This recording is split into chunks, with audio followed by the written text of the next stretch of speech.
My movie, 100 Years of Evil, is about that Adolf Hitler probably didn't die in the bunker. He escaped to the United States and lived there under the name of Adolf Münchenhauser.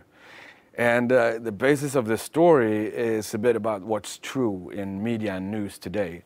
I mean, today we're bombarded by more messages than ever, I think.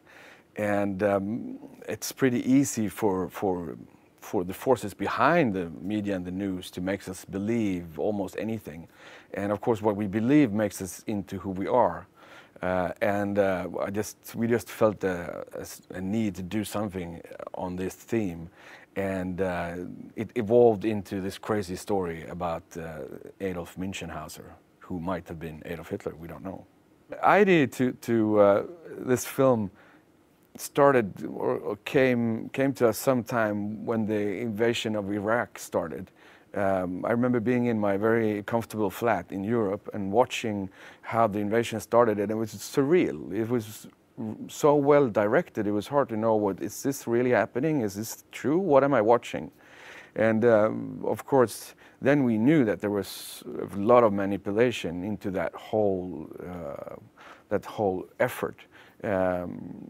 But to be able to almost fool the whole world into believing or have strong feelings towards something in that way that then results in something so horrendous was a great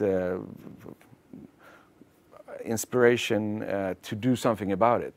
And then we started, thinking about ideas that could evolve into a kind of thrilling movie. We wanted to break some rules and break some barriers, and I think hopefully the audience will appreciate that, even if it's harder to just say that our film is a typical this kind of film. I mean, it of course starts out like a documentary. We are following Skule Antonsen, who's a professor at the Gothenburg University, an expert in judging lying patterns, if people lie or not. And he discovers traces that indications that Adolf Hitler probably didn't die, and that he went to the US. And he goes to the US and follows in the trace of this man, Adolf Münchenhauser, who might have been Hitler.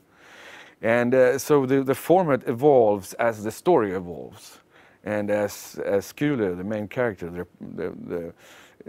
as there are more and more threats against his life for conducting this investigation, the film also turns and twists. When we started writing this story, to use Adolf Hitler was, of course, sensitive, but he's also such a symbol for evil, and at the same time, I mean, this is a very, very pathetic person who just happened to be in this, in the wrong place at the wrong time, you might say.